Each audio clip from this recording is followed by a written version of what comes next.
1971, when President Nixon took the United States off what was left of the gold standard, the world has operated under a system of money called fiat.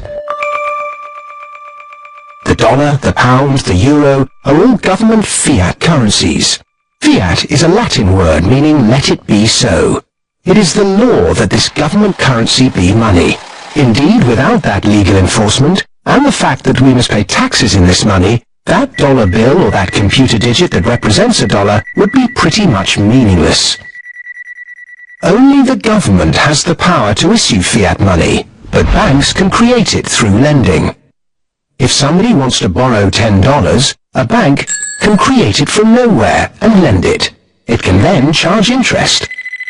Banks also create money by lending against an asset, such as a house.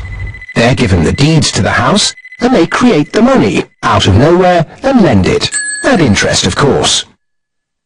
Over the last 40 years, since this fiat system of money became the global norm, the supply of money has grown exponentially.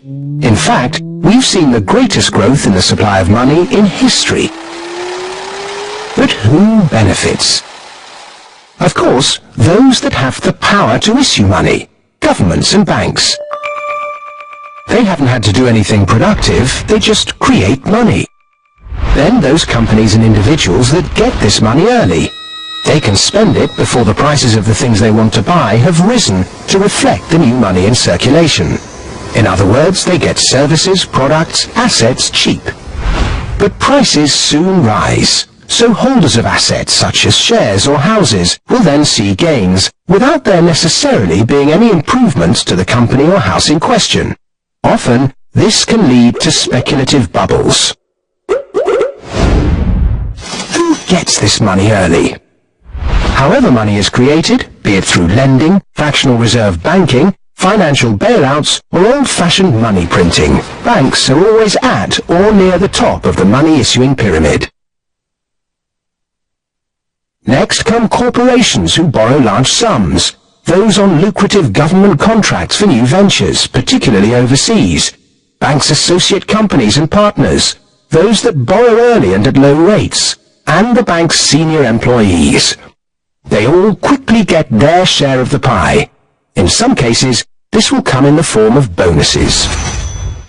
But what about those at the bottom of the pyramid?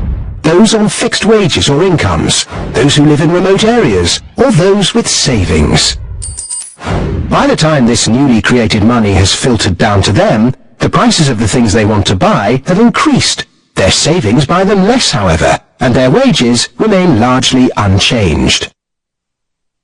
In some cases, they have to take on debt just to be able to afford the things they were previously able to buy, which means they have to go back to the banks.